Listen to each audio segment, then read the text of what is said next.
Hey, what's up, teapots? Let's talk about perception. Perception is defined slightly differently by different dictionaries, but they all generally have the same contents. The one I like the most is a belief or opinion, often held by many people and based on how things seem. Seem. To me, the word seem is key here. It's not saying perception is based in how things are, but how things seem. Here's a quick example. You may perceive my hair to be very tidy, that's how it seems.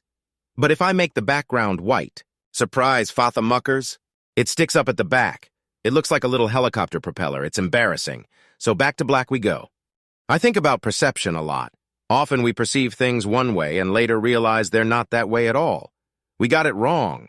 It makes you question everything. Perception involves the complex integration of various sensory inputs, such as sight, hearing, taste, touch, and smell. After receiving sensory inputs, physiological processes, cognitive processes, and our prior knowledge then create our perception. Often it's hard to change our perception. I remember when I was a kid, a company that made ketchup decided to make different colored ketchup to increase sales. They had blue, orange, yellow, pink, lots of different colors to choose from. Kids love that kind of thing. I sure did. So when shopping with my mom, I asked for the green one, my favorite color. That evening, when squirting that green stuff all over my fish fingers, something struck me like a sneeze in the face. It looked like giant globules of snot all over my plate. I knew it's supposed to taste the same as the red ketchup, but my mind was playing tricks on me. Every mouthful was hard to get down. The change of color had changed my perception of ketchup from delicious to disgusting. The bottle of green ketchup stayed in the fridge for a week or so, never to be opened again. It eventually went into the bin. What a waste. Not long after, the only ketchup bottles on the shelves in supermarkets were red. The other colors were discontinued. I guess people couldn't get past their perception. For every person we meet, whether we encounter them for 5 seconds, 5 years, or 5 decades or more, do we fully know them?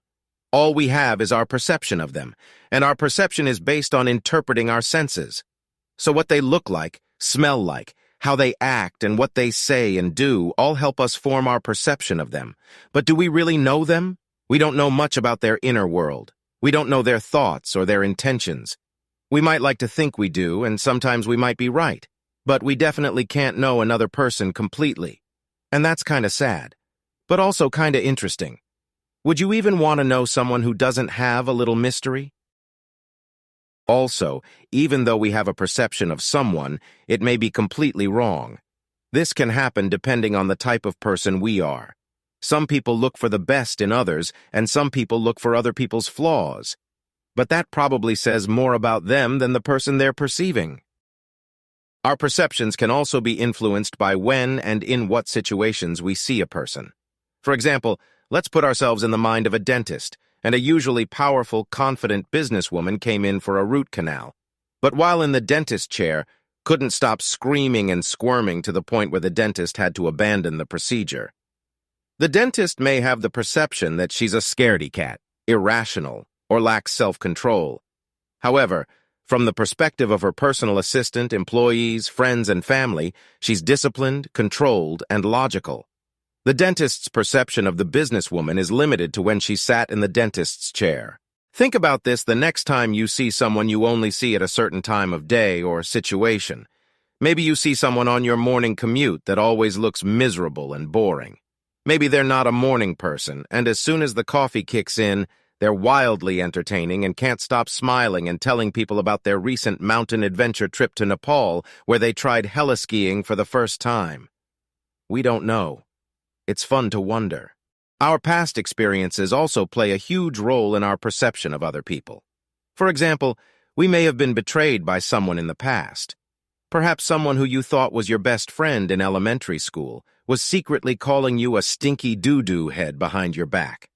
Now, whenever you see someone who has similar facial features to your friendship betrayer, you distrust them. We have created a preconception of someone before they've had a chance to even give you a first impression. We do this a lot. It works the other way too. We might treat someone differently and assume they're super nice because they look like someone we already know and like. we're not the most rational of beings. Okay, what about our perception of ourselves? Do we know ourselves completely? Have you ever surprised yourself in a good way, like say or do something you thought you weren't capable of? And have you disappointed yourself because you're not who you thought you were, or who you'd like to be? Let me know in the comments either way. I've certainly experienced both, and I think most people have.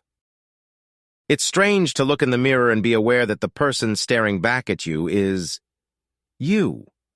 With all our flaws and delights, we are who we are, and often we think we're something we're not.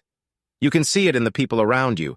There's always that one guy who thinks they're smarter than everyone else, and there's often someone who feels less capable, less skilled, and less intelligent than others, when in fact, they're incredibly capable, skilled, and smart.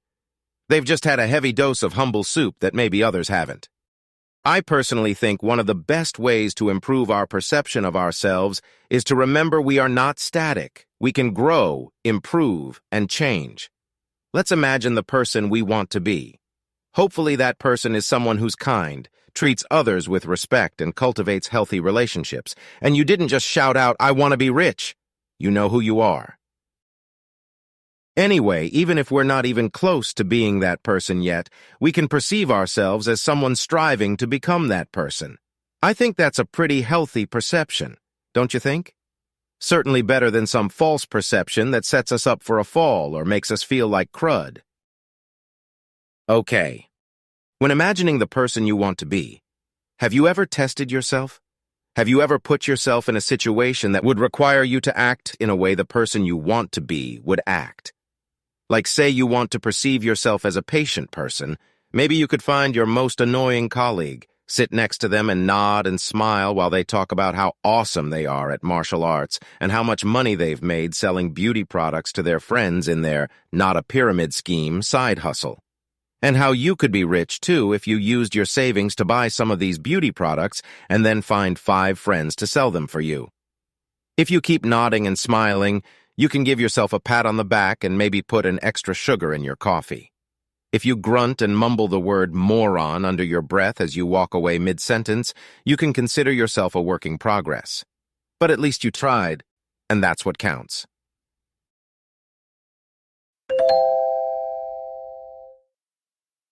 Sometimes it feels like someone else knows more about us than we do ourselves. But, to quote Brian Johnson in The Breakfast Club, you see us as you want to see us, in the simplest terms, in the most convenient definitions. Each person we meet only sees some of us, and in that specific time and space. And the number of perceptions is not limited. In fact, it's likely that everyone we've ever encountered in our lives has a different perception of us. Thousands of different perceptions of who we are. Our families see us differently from our friends. Each of our friends see us differently. Our colleagues, our neighbors, the people we pass on the street or meet at parties, all see us differently. The list goes on and on. We may want to be seen a certain way, but we can only influence so much. As Brian said, they see us how they want to see us. Some people may want to see you negatively, even if there's no real evidence. Others may always see the best in you. Some may perceive you as unattractive, while others want to jump your bones every time your eyes meet. It's also interesting to think how other people's personalities and experiences impact the way they see us. Other people's perception of us falls somewhere on the scale of entirely loving us to entirely hating us. We have some, but not total influence on how others perceive us. We could never make everyone love us or everyone hate us. It's something we should keep in mind. Another factor when thinking about how people perceive us is time. You may go through drastic changes, but some people will still perceive you as the old you. Take parents, for example. They've seen you as a baby, at your most vulnerable, and during your awkward stage when growing up. They've seen you experiment with ridiculous fashion accessories, go through phases of being obsessed with dinosaurs, then video games, then angsty music, rebellion, and philosophy, while you figure out who you want to be. They've seen the changes others haven't. Their perspective of you includes things others haven't seen, and that's nice, but can also be annoying. Other people may have only seen us at our best, and others have only seen us at our worst. So when each of those people think about us, They think entirely different things. It's important to remember we are neither of those things. We are a mixture of it all, and it creates an entirely unique color, one we've never seen because it's impossible for us to see everyone's perception of us. Each one of us is absolutely fascinating. It's interesting to think about perception in terms of who we are. Are we the combination of everyone's perception of us, including our own? No one single person's perception can define us, but maybe everyone's perception together can. But even then, there's probably still some parts missing. Like when we're on our own, we're still inside ourselves. There's no fly-on-the-wall view to collect a perception externally. So you could argue that who someone is never fully known, not by anyone, not even ourselves. All we can do is strive to be the best of who we are. Anyway, after all that thinking, my tea is ready to be poured. I better go find some biscuits. Thank you for listening, teacups. Please subscribe for more existential ramblings. And go look at yourself in the mirror and say, I am what I am, and that's all that I am. Bye. Love you.